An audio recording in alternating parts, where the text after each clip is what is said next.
This is a article that I found on Grace Unplugged by Brian Fisher, a guest columnist. Brian Fisher is a talk show host on American Family Radio, that is put on by the American Family Association. Obama wants a debt ceiling meltdown to destroy economy and the GOP. There is a simple reason why Barack Obama flatly, stubbornly, and childishly refuses to negotiate over either the budget or the debt ceiling. He does not fear an economic meltdown. In fact, he craves one. For him, it's a twofer. He thinks it will destroy America and the GOP all in one fell swoop. He hopes the economy will fall apart and that America will blame the GOP, even though he will be the one at fault. Thus, he can cross two items off his bucket list: the destruction of America and the destruction of the Republican Party. Until the GOP understands this, they will not be in a position to call his bluff. President Obama nurtures a fundamental visceral antipathy for America as founded. He illustrates this in every speech on foreign soil when he blames America for every global evil known to man. He seems driven by a commitment to punish this nation for being racist to its core. He believes that racism is in America's DNA, and that since it is in our DNA, it cannot be rooted out, it cannot be cured, it cannot be eradicated. It must be destroyed. This leads to a perverse drive on his part to bring America down by weakening us abroad and doing intentional harm to our economy at home.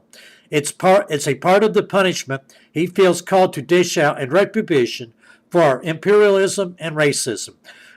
Thus, while the president may make clucking noises in an effort to convince folks he really wants to solve our budget problems and avert our debt ceiling crisis, in truth, he wants nothing of the sort. He believes, and I can't read the rest of it, it's blocked out with an advertisement. But I'll go on here. Until the GOP understands that this is what he wants, they won't be in any position to respond with any strength or firmness, and he will continue to play them for chumps. The truth is that America, the president's bloviation notwithstanding, does not need to fear either a government shutdown or a failure to raise the debt ceiling. The shutdown has already proven to be utterly Armageddon-less, unless, of course, you count the 80-year-old folks with walkers and scooters. Obama is cruelly kicking to the curb at Lake Mead. A full 83% of the federal government continues to function, leading objective Americans to wonder what those apocalyptic, it's a hard word for me to say, pertaining to the apocalypse. Warnings from the president were all about. Nor do Americans need to fear a refusal to raise the debt ceiling. All the posturing about default is just gas. Revenues continue to stream into federal coffers unabated, and it takes less than 10% of that revenue flood to service the debt. There's no reason whatsoever for America to go into default. In fact, the only one who can plunge America into default is President Obama by a juvenile and petty refusal to direct tax revenue to debt service. In addition, even if the debt ceiling is not raised, there will still be sufficient revenue to satisfy Social Security, Medicare, and military obligations in addition to servicing our debt. Here's the worst that can happen.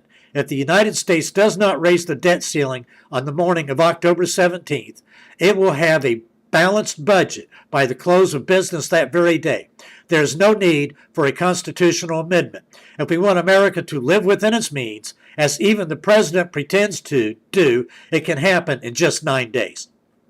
The federal government will still have $2.7 trillion in revenue to work with. If you can't find a way to run a country on $2.7 trillion, you need to quit and give your job to somebody who can. The economy will not collapse, America will not go into default, and the sun will rise on October 18th.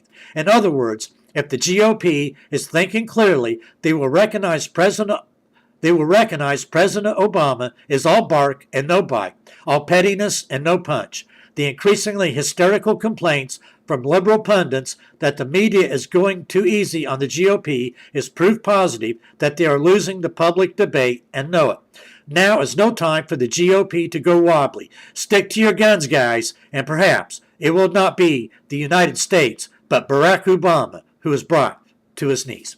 Again, those are the words of Brian J. Fisher of American Family Radio.